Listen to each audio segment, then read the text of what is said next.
Lemon on the beat. دلم پر از مردم این شهر، همش میزنن خنده بریشم، خوردت میکنن با یه نیشخند. یادم نمیاد چی کار کردم دیشب. مهم نیست بمیرم نمیرم، چقدر درد و غم رو بگیرم بکیرم، چقدر ارس بخورم، چقدر برینم بدینم.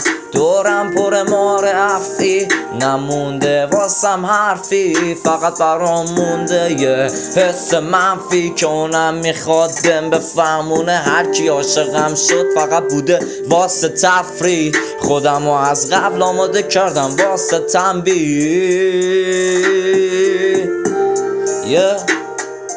واسه تنبیه.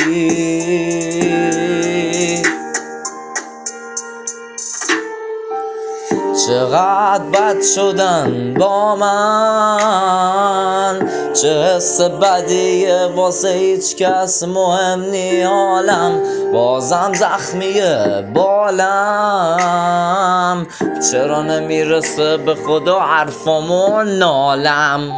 نمیدونم کجا اشتباه بود راهم که کدر و بدرنگ شده ماهم، حرس و جوش شده نهار و شامم، ملکم رو گم کردم با این که شاهم.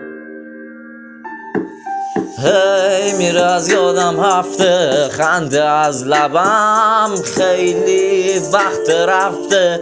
تو هم بزا برو اگه نیستم به نفعت، قلبم گمراهم میکنه راه درست و میگه عقلم باید یه تیکه سنگ بذارم جای قلبم. زندگی عوضم کرد، نشدم دیگه آدم قبلا، خودم دقیق نمیدونم چیه دردم،